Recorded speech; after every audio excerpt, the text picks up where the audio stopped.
What's up? So in this video I'm going to talk about the outcome of the Irish election and the spoiled votes in particular, because they're the big headline when it comes to this.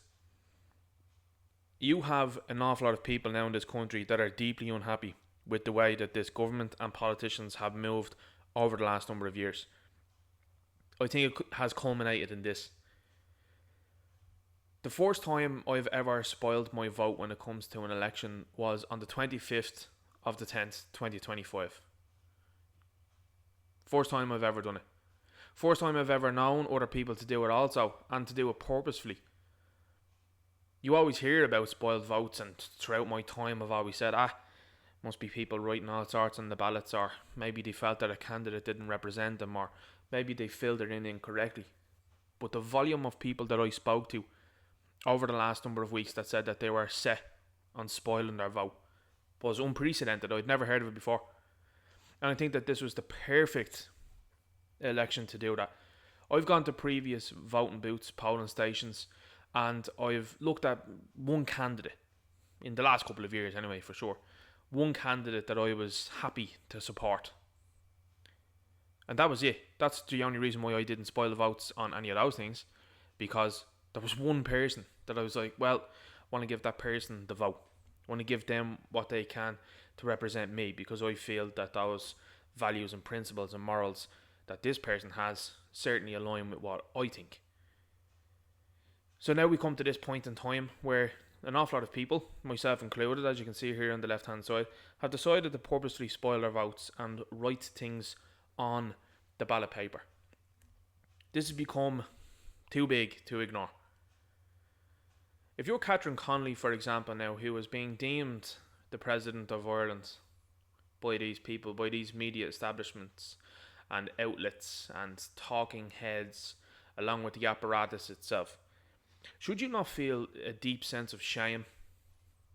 As you are not only a candidate for this election that was a shambolic and, quite frankly, totally anti-democratic election, when you have members of the Irish public that weren't allowed to join the ballot, that were blocked from entering this race. Should you not feel that? Would that not bring you back to 2006, when you had an issue with the Labour Party and their candidate selection? Would that not be an issue with you now? Because I know if I was in your shoes, now I know with you being 68 years of age, you don't care. A lot of people look at their mortality, I suppose, at that age and think to themselves, well, just happy to do what I'm doing. But would you not look at yourself and look at the situation that's at hand and has unfolded and not feel the deep sense of shame? And if you're any sort of, and this is going for Heather Humphreys and Jim Gavin too also, but had you, either of these people, because Jim Gavin dropped out, so that's why I say either, between Humphreys and Connolly, if either of you had any morals and principles and pride, you would probably call for another election. Because how can you stand up there and deem yourself to be any sort of winner when you haven't competed against other people, when you haven't competed against the best people possible, when you've actively run away from the electorate, when they've asked you hard questions? And when I say hard questions, bog standard ones. Hard questions for these people because they don't like the question, they don't want to answer it. That's not present, as far as I'm concerned. So then you move on to the spoiled vote itself.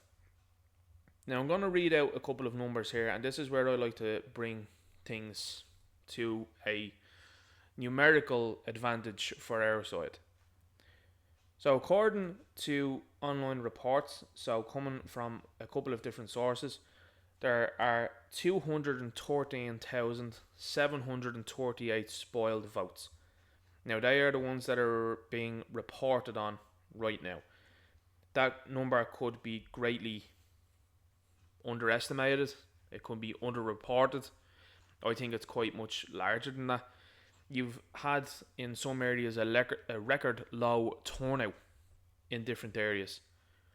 Some places, for example, around the country had less than 20% people turn up. That's not great, because that just shows complete and utter apathy. Now what that does is it just allows the regime to roll on and do what they're doing. But the spoiled votes told a different message. Because when you have nearly 250,000 people that say up yours, that's a different ballgame. Now let's just take, for example, okay, some people will say, well, there's a portion of people there that don't know how to fill out a ballot and that's why they were spoiled. Okay, so let's take, do you want to go with, say, 20,000 people? Maybe we do that. So let's just say 20,000 people don't know how to fill out a ballot. You're still at a very significant number of people there. You're closing in on the 200,000 mark there that are deeply unhappy with this government. Now, why I say that and why I bring it back to numerals is because the political, I should say, parasite class, a lot of people like to call them the political class, but I like to call them parasite class. The parasite class would be very afraid now. There's people that are out there that are going to go, doesn't matter, they don't care, not fiddlers did they give. Well, I'm going to tell you why they'll give a fiddlers now in a moment. When you have 200,000 people strong that are unhappy with what they're doing, I think the way I would give this as an analogy is this. The politicians are looking out into the abyss, and the abyss is staring back. And you, the people that have spoiled their votes, are the abyss. Because here's the breakdown of numbers. The Gardaí have 18,000 members. And the Irish Army has 7,765 members. So that's a grand total of 25,765 people. If they're all fit and of age. Do you know what I'm saying? So the government are afraid now.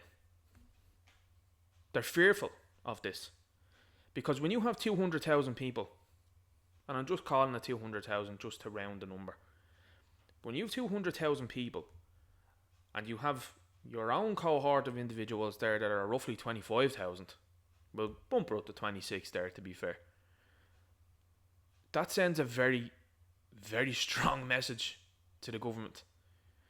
You know, just looking at history, and I'm only saying because it's pertinent and it's also stuff that we've seen in the past and it is historical, but there's been coups around the world with less people.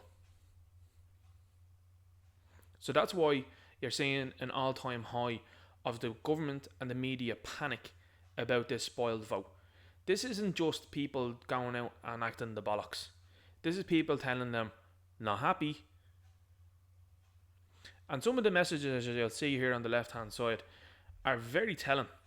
And they're very visceral. You know what I mean?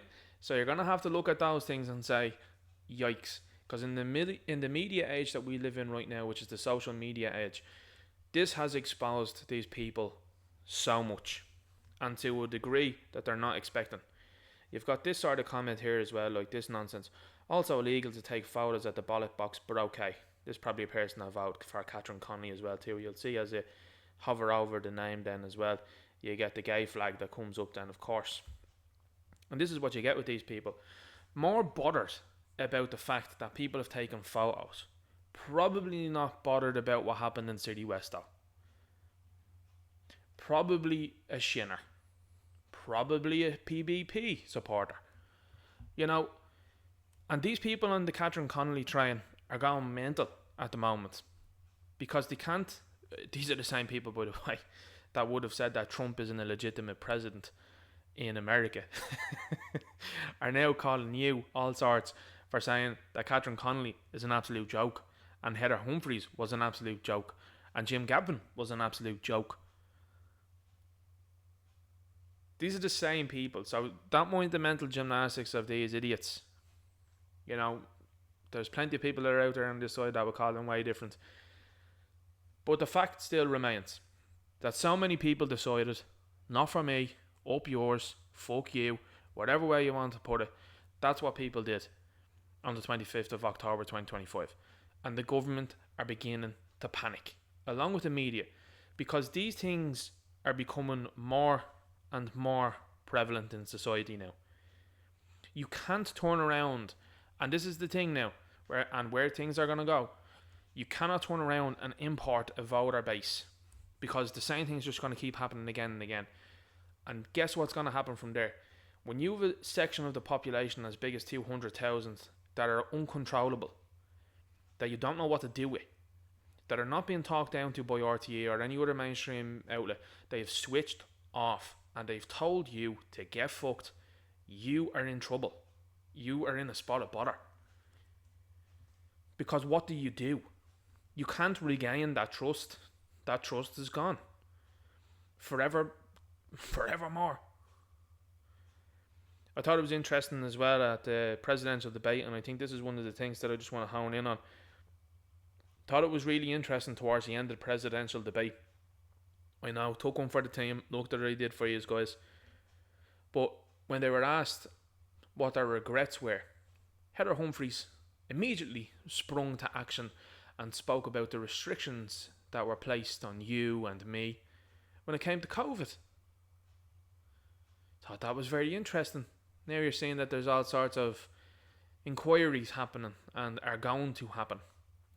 Catherine Connolly also took that as a moment to jump on that and say, yeah, that was actually my thoughts also. It's very interesting that we were unfortunately treated to an abysmal presidential race. You've got Catherine Connolly, who many of people are writing on their ballots here, and other people that I know are referring to her as a communist. You've got Heather Humphreys, who had spoken at length about, and who it was spoken at length about, the fact that she had relations to Protestantism and other things that I spoke about in a previous video. And then a football manager, a guy that wasn't a career politician and basically got swallowed up by the system very quickly. And it seemed to me, and to many people that were out there, that seemed to be a bit of an odd choice, and it seemed to be a choice that's out there backfiring massively. But it just goes to show you, and I just want to keep saying this, and I keep wanting to reiterating these things. The political and parasite class, which is one and the same, that we have in this country, are stupid people. They're not intelligent, they're not better than you or me, and just because they have a title does not make them any difference to you or me. You saw videos emerge yesterday of a man in particular speaking to Mary Lou MacDonald amongst other people, and I don't have an issue with how these people are speaking to these politicians at all. I don't, because these politicians have all colluded to actively make our lives worse and our country more dangerous, and for it to be in an impossible place for people's children and grandchildren, Irish, to gather resources and have a place to call home. These people are all intertwined and they're all interlinked, and that's why you got the result that you've gotten here. So many people disgusted with what you've done, and I think that this one has backfired massively. I think you would have had an electorate more involved and more interested had you had an actual genuine candidate on the line here. Instead, you had Heather Humphreys, who told people that she was too tired to run for the Dáil again, and that's why she then ended up in the president election. Very strange.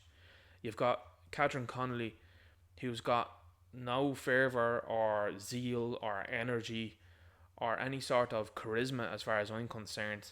She kind of reminds me of Joe Biden, this pondering old biddy that you meet down the likes of America, who you ask a question to about maybe the price of something that they have, and then they tell you about all sorts of other shit that you don't care about and have an interest in.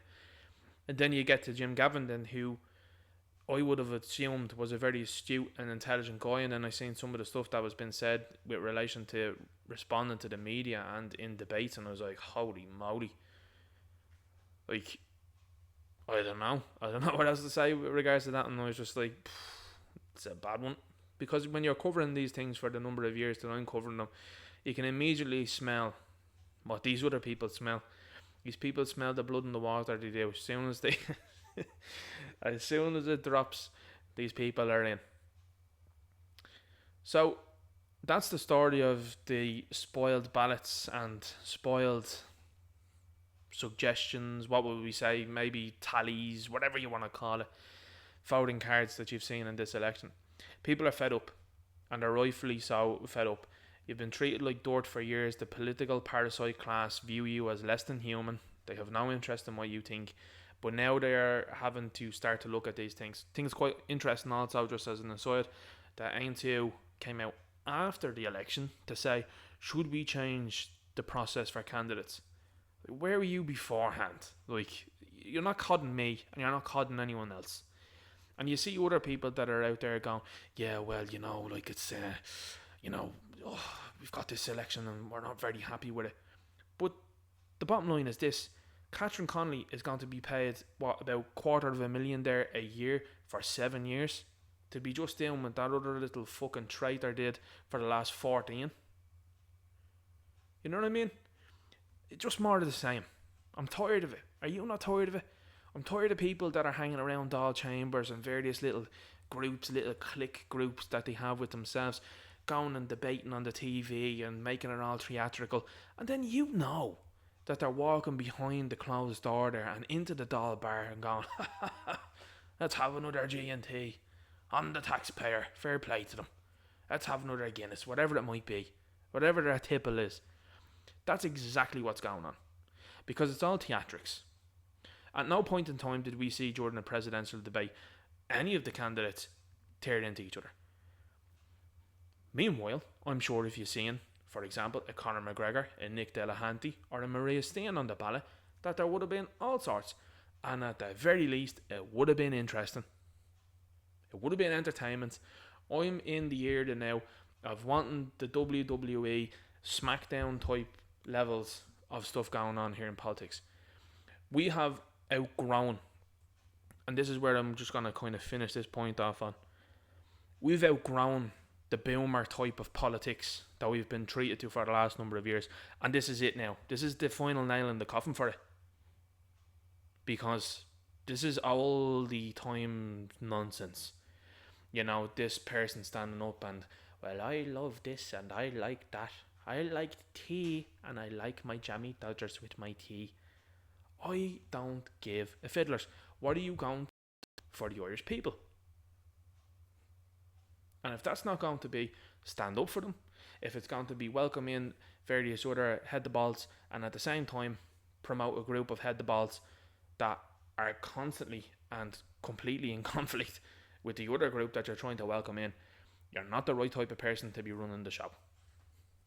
Now, I know that other people would say, well, presidential role, just ceremonial. They just kick around. Let me just stop you there. Michael D. Higgins signed in the likes of the Health Preservation Act. That was something that they could, on the suspicion that you had the sniffles from China, abduct you from your home only a couple of years ago. He signed in loads of other things, by the way. But that's just one I just want to hone in on. So, do you think if they didn't think much of the presidential office that they would have fucking hamstrung the whole thing like this? Do you not think that? Because that's what I would do. If I was in their shoes and I was looking to sew this up the way they've done it, I'd do what they've done, which is close the shop, select one of three of these that we're approving and we're putting forward, and that's it. You have a choice of one of three. And most people looked at that and they went, thought this was supposed to be a free and fair open election. I thought this was supposed to be a democracy. Democracy died when they announced this nonsense, and now they're afraid, because what happens there then is, like I said earlier on, people realise then that if democracy doesn't exist, now we have another problem. Because democracy didn't exist here under the Brits. And now if people get a whiff of democracy not existing here under what's supposed to be a government here, in reality we are actually just run by a faceless, shady, nameless entity across in the EU. If people, and more people are getting it, get the whiff of that happening, then you get results like this, and you're going to have more and more results like those. The media will spend a long time now along with these politicians crying about how people don't want to get into politics anymore. That's not the truth. You're seeing lots of base nationalists joining the fray, and the media want to constantly and continually ignore them along with these people up here. But it's becoming impossible for them to ignore. It's done. This is it now. They're in a heap about this.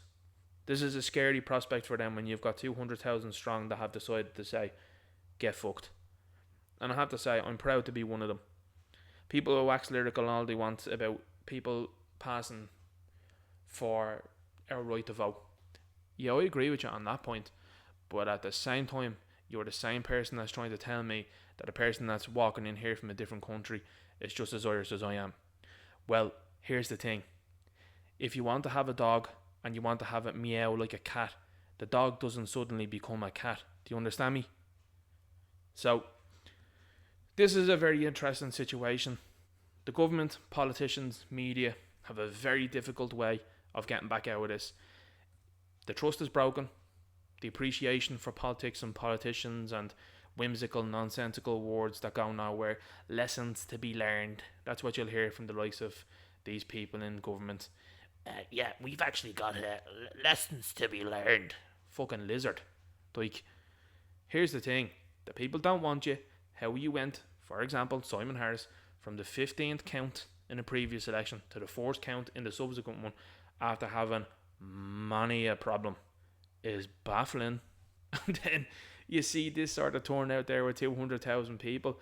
They still want you to believe that not one nationalist got elected to the Dáil as a TD. This breaks that narrative as far as I'm concerned. And it goes back to what I said last November when I said, strange things are afoot here, guys. And to have not one nationalist be voted in is very odd. And now, this is what happens. Elections, fake elections, rigged elections have consequences. And these are the consequences that you're facing now.